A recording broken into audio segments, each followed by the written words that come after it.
نام حافظ عبدالفہیم ہے اور میں 10th سنان 2 سے ہوں۔ ہوں سر میرا آپ سے کوشچن ہے کہ بہت سے لوگ معاشرے میں ایسے دیکھے جاتے ہیں کہ جو گریجویٹ اور ماسٹر کرنے کے بعد بھی بے روزگاری کا شکار ہوتی ہے۔ ان کی تعلیم میں ایک کیسی کمی ہوتی ہے کہ وہ ان مسائل کا شکار ہوتی ہیں، اور وہ کمی کیا ہے، اور ہم اپنی پریکٹیکل لائف میں اپنی تعلیم کو کس طرح پڑھیں کہ ہم اپنی پریکٹیکل لائف میں ان مسائل کا شکار نہ ہوں۔ بہت اچھا سوال کیا آپ نے حفظ بھی کیا ہوا ہے؟ جی کتنے عرصے میں حفظ کیا آپ نے؟ سر 2 سال میں نے حفظ کیا۔ بہت اچھے، اب بھی اس کو آپ جی جی دہراتے رہتے جی ہیں؟ جی جی تو آپ کا سوال بہت اہم ہے۔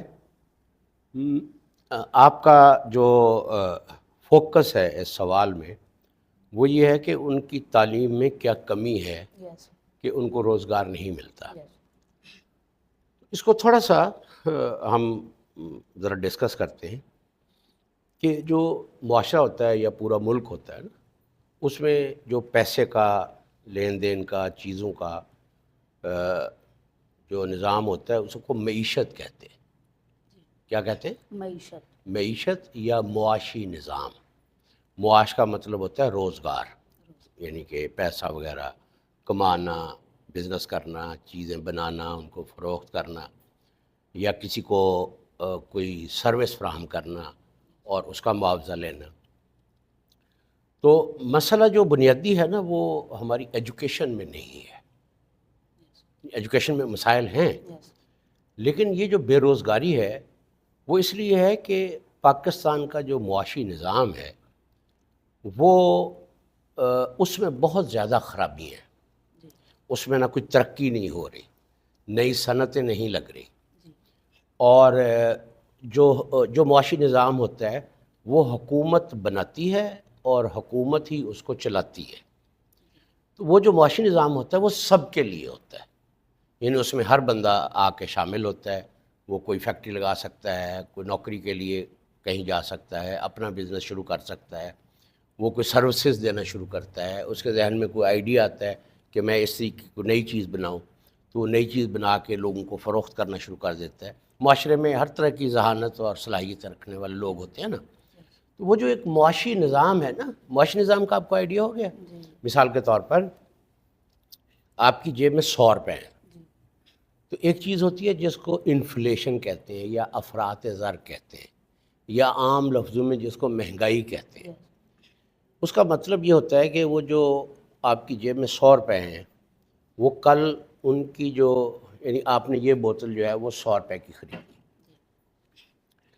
کچھ دنوں کے بعد آپ یہی بوتل لینے جائیں گے اور یہ آپ کو 130 روپے کی ملے گی۔ جی فرض کیا یس وہ جو 30 روپے آپ کو زیادہ دینے پڑے ہیں، اس کا کیا مطلب ہے کہ آپ کے پیسے کی ویلیو جو ہے وہ کم ہو گئی، کم ہو گئی ہے۔ اس لیے آپ کو مزید پیسے دینے پڑے ہیں۔ وہ جو پیسے کی ویلیو کم ہوتی ہے، جو سود کا نظام ہے، لین دین کا پورا جو سسٹم ہے، جو صنعتیں کام کرتی ہیں، یہ سارا سسٹم حکومت بناتی ہے۔ ٹیکس کا ایک نظام ہوتا ہے، وہ بھی حکومت بناتی ہے۔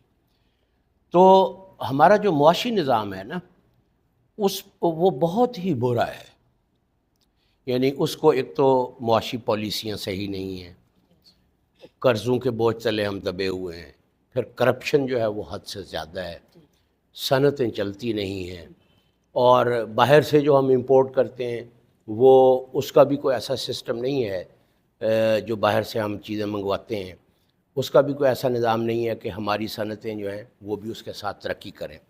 تو مسئلہ ایجوکیشن میں نہیں ہے۔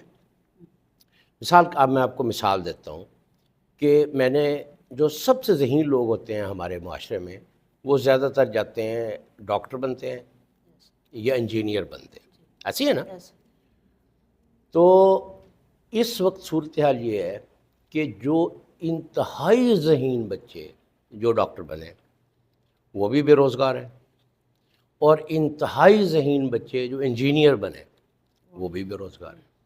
تو اس کا مطلب یہ ہے کہ ان کی تعلیم میں کوئی مسئلہ نہیں ہے، وہ بہت ذہین بچے ہیں، ان کی تعلیم بہت اچھی ہے، ان کا ذہن بہت اچھا ہے، وہ ایجادات کر سکتے ہیں، بڑے بڑے ادارے چلا سکتے ہیں، لیکن جو ہمارا معاشی نظام ہے اس پر جو لوگ قابض ہیں ان لوگوں نے اس نظام کو برباد کر دیا ہے اور اس پر قبضہ کر کے وہ خود تو اس سے پیسے کما رہے ہیں، لیکن آپ جیسے، مجھ جیسے یا ہم جیسے جو لوگ ہیں ان کے لیے اس معاشی نظام میں جو جگہ ہے وہ کم ہوتی جا رہی ہے. یعنی ہم بہترین صلاحیت، بہترین ہنر، بہترین تعلیم لے کر بھی اگر جائیں گے تو ہمیں اچھی جاب نہیں ملے گی. کیوں نہیں ملے گی؟ اس لیے کہ ہمارا جو معاشی نظام ہے، کیونکہ تعلیم کا اور معاشی نظام کا آپس میں گہرا تعلق ہے. مثال کے طور پر آپ نے ہوائی جہاز بنانے ہیں، ہوائی جہاز اڑانے ہیں، ان کو ریپیئر کرنا ہے، تو وہ کون لوگ کریں گے؟ میں ایک مثال دے رہا ہوں.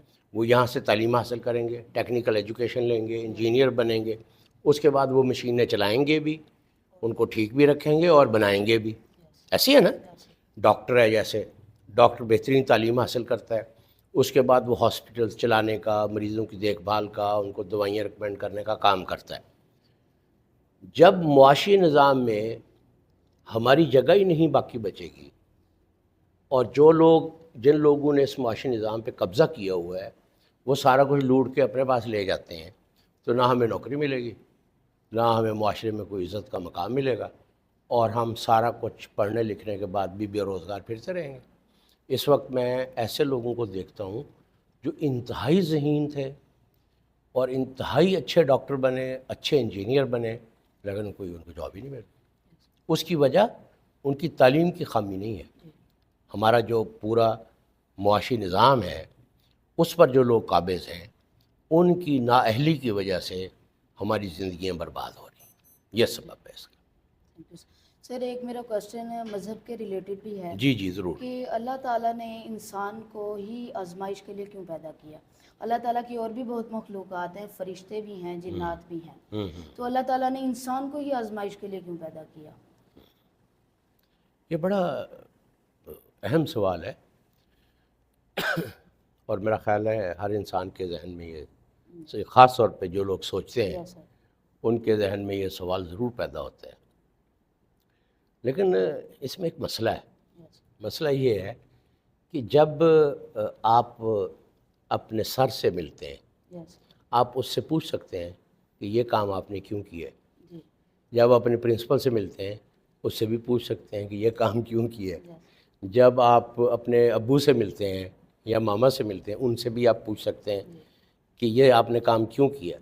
لیکن جب ہم اللہ تعالیٰ کے بارے میں بات کرتے ہیں تو اللہ تعالیٰ کی اللہ تعالیٰ نے اپنے بارے میں کہا ہے کہ فعال لما یرید، کہ وہ جو جی چاہتا ہے اس کا جو ارادہ کرتا ہے وہ کرتا ہے. تو اس لیے ہم اللہ تعالیٰ کے بارے میں جب کیوں کا سوال کریں گے تو اس کا کوئی جواب نہیں ملتا ہمیں.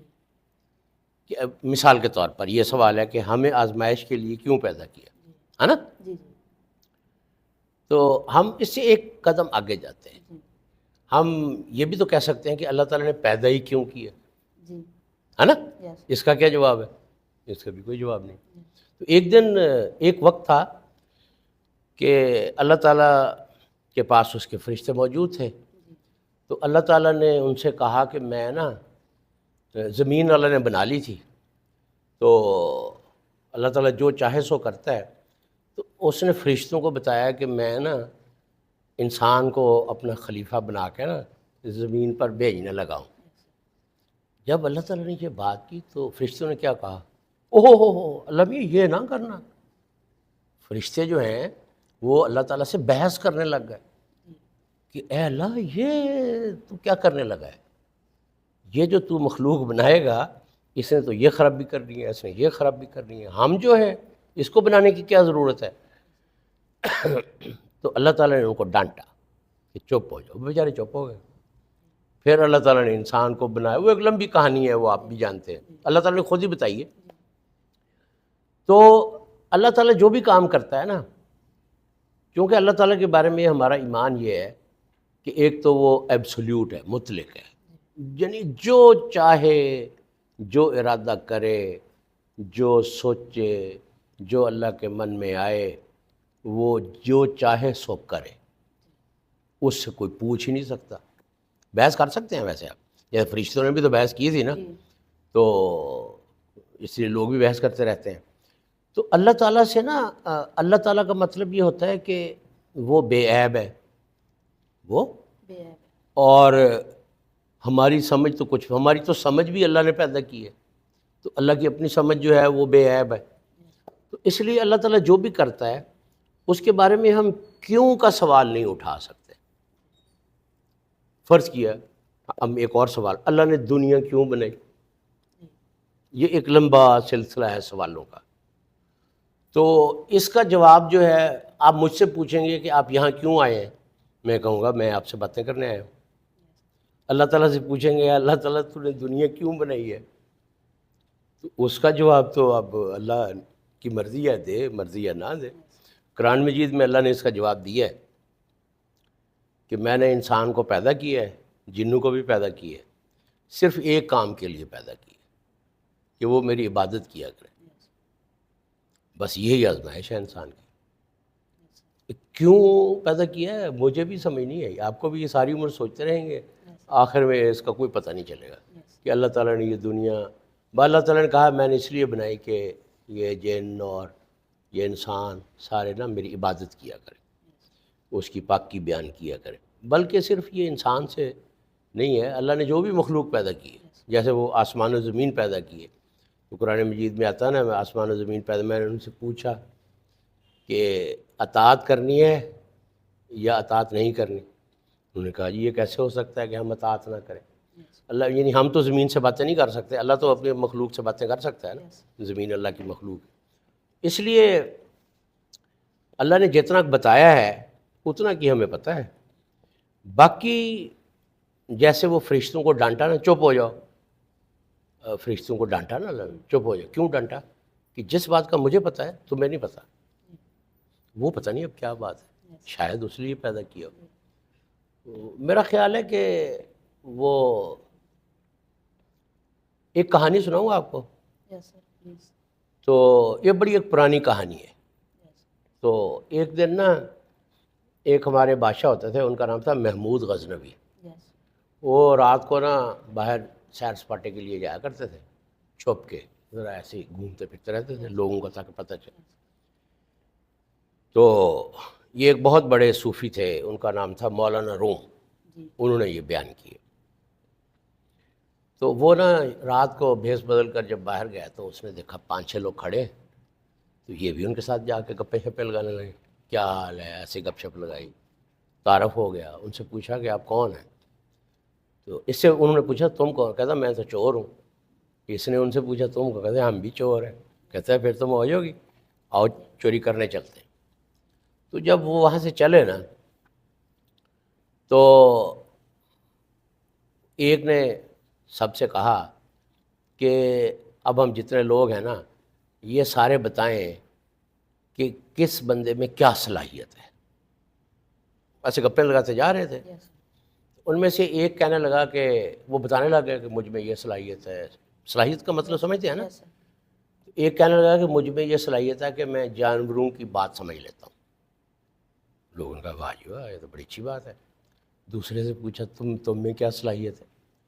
وہ کہنے لگا کہ ایسے اگر ہم جا رہے ہوں تو اگر کہیں خزانہ چھپا ہو، رات کا اندھیرا بھی ہو، تو مجھے پتہ چل جاتا ہے کہ فلاں جگہ خزانہ پڑا ہے۔ اس نے کہا یار یہ تو تم میں بڑی صلاحیت ہے۔ ایک اور بندے سے پوچھا کہ تم میں کیا صلاحیت ہے؟ تو وہ کہنے لگا کہ مجھ میں صلاحیت یہ ہے کہ اگر میں کمند پھینکوں تو وہ لوٹ کے نہیں آتی، یعنی وہ کمند پھینکوں تو وہ لگ جاتی ہے نشانے پہ۔ کمند ہوتی ہے نا وہ ایک ایسے ہک سی ہوتی ہے، اس کے ساتھ رسی لگی ہوتی ہے، وہ ایسے پھینکتے ہیں تو پھر وہ رسی پکڑ کے چور اوپر چڑھ جاتے ہیں۔ تو ایک اور بندے سے پوچھا کہ تم میں کیا صلاحیت ہے؟ اس نے کہا کہ مجھ میں یہ صلاحیت ہے کہ اگر میں رات کے اندھیرے میں کسی بندے سے مل لوں تو میں دن کے وقت نا اسے پہچان لیتا ہوں۔ ٹھیک ہوگی بات؟ تو اس کے بعد انہوں نے سب نے محمود غزنوی سے پوچھا تم میں کیا صلاحیت ہے؟ کہنے لگا یہ مجھ میں یار یہ صلاحیت ہے کہ اگر کسی کی موت آئی ہوئی ہو اور میں اپنی داڑھی ہلا دوں تو اس کی جان بچ جاتی۔ وہ ایک دوسرے سے کھیلتے مذاق کرتے ہوئے جا رہے ہیں، تو ان میں سے جو جانوروں کی زبان سمجھتا تھا وہ کہنے لگا کہ یہ سارے یہ کتے بلیاں یہ جو ادھر ادھر سارے جانور ہیں نا وہ شور کر رہے ہیں. اس نے پوچھا کیا شور کر رہے ہیں؟ کہنے لگا یہ سب کہہ رہے ہیں کہ دیکھو دیکھو بادشاہ جا رہا ہے، دیکھو دیکھو بادشاہ جا رہا ہے. تو وہ سب ہنسنے لگے کہ یہ سب چور ہیں، ان کو کیا پتا کہ بادشاہ تھا. جی تو اس نے نا ان کی بات پر سب نے مذاق اڑایا نا. اس کے بعد آگے چلے گئے. وہ جس کو خزانے کا پتہ چلتا تھا اس نے کہا کہ یہ جو دیوار ہے اس کے پرلی سائڈ پہ نا خزانہ ہے. تو اس کے بعد وہ جو کمند لگاتا تھا اس سے کہا کہ بھئی تم کمند لگاؤ. اس نے کمند لگائی. وہ گئے خزانہ چوری کیا، اس کو تقسیم کیا اور سارے اپنے اپنے گھروں میں چلے گئے. تو اگلے دن محمود غزنوی کا جب دربار لگا تو اس نے وہ ساری جگہیں دیکھی ہوئی تھیں. تو اس نے لوگوں کو بھیجا کہ جاؤ سب کو پکڑ کے لے گئے. وہ سب کو پکڑ کے دربار میں حاضر کیا. تو وہ جو آدمی تھا جو کہتا تھا کہ میں رات کے وقت رات کے اندھیرے میں جس سے مل لوں دن کے وقت میں اسے پہچان لیتا ہوں. جب وہ گیا نا وہ غور سے کہتا بادشاہ سلامت رات آپ تو ہمارے ساتھ تھے. تو سب ہنسنے لگ گئے، بادشاہ بھی ہنسنے لگ گیا. انہوں نے کہا جی ہاں میں آپ کے ساتھ تھا. تو پھر سب اسے کہنے لگے کہ اب ہم نے اپنی جو صلاحیت ہے اس کا مظاہرہ کر دیا ہے، اب تم اپنی صلاحیت کا مظاہرہ کرو. اس نے کیا کہا تھا کہ جس کی موت آئی ہو اور میں داڑھی ہلا دوں تو اس کی جان بچ جاتی ہے. تو وہ کہنے لگے کہ تم داڑھی ہلاؤ تاکہ ہماری جان بچ جائے. اس کہانی میں بڑے نکتے ہیں، لیکن اس میں سب سے بڑا نکتہ جو ہے جس شخص کی وجہ سے جان بچی وہ کون تھا؟ محمود غزنوی. نہ، جس نے رات کے اندھیرے میں بادشاہ سے ملا تھا اور پھر دن کے وقت بھی پہچان لیا اسے. ٹھیک ہوگی بات؟ تو مولانا رومی اس کا سبق یہ دیتے ہیں کہ جو یہ دنیا ہے یہ دنیا اندھیرا ہے. اس دنیا میں جو بندہ اپنے رب کو پہچانے گا تو قیامت کے دن بھی اپنے رب کو وہی پہچانے گا. جس نے اس دنیا کے اندھیرے میں یہاں ظلم ہے، گناہ ہے، دکھ ہے، اندھیرا ہے، چاروں طرف ہاہاکار مچی ہوئی ہے، تو مولانا روم فرماتے ہیں کہ جو اس دنیا کے اندھیرے میں اپنے رب کو پہچان لے گا قیامت کے دن بھی وہی پہچانے گا. وہ قرآن مجید میں بھی آتا ہے نا کہ کچھ لوگ اندھے اٹھائے جائیں گے تو وہ کہیں گے یا اللہ ہماری تو آنکھیں تھیں تو اب ہمیں کیوں اندھا اٹھایا گیا ہے؟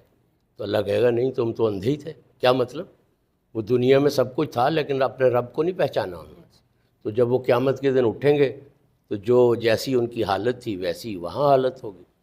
تو میرا خیال مجھے ایسے لگتا ہے کہ اللہ نے ہمیں اس لیے پیدا کیا ہے آزمائش ہماری کیا ہے کہ اس دنیا کے اندھیرے میں اپنے رب کو پہچان لیں تاکہ قیامت کے دن ہم کامیاب ہو جائیں. مجھے تو اتنی سمجھ آتی ہے. باقی غور کرنے سے اور بھی نکتے جو ہیں وہ پیدا ہو سکتے ہیں، لیکن یہ سوال اہم ہے. یعنی انسان یہ سوال ضرور سوچتا ہے. پتہ نہیں کہانی میں نے ذرا جلدی جلدی بیان کی ہے تو کچھ نہ کچھ تو یاد رہ جائے گی اب، ہے نا؟ تھینک یو سر، آپ سے Most مل کر welcome. بہت اچھا لگا. آپ نے مجھے بہت اچھے طریقے سے ایکسپلین کیا. جی انشاءاللہ اور بھی کویشچن ہوئے تھے حاضر ہوں. ضرور. آپ بھی سوچتے رہیے، یس سر. ہم بھی سوچیں گے، مل کر سوچیں گے. یس سر. مل کر سوچنے سے بہت سارے حل نکل آتے ہیں.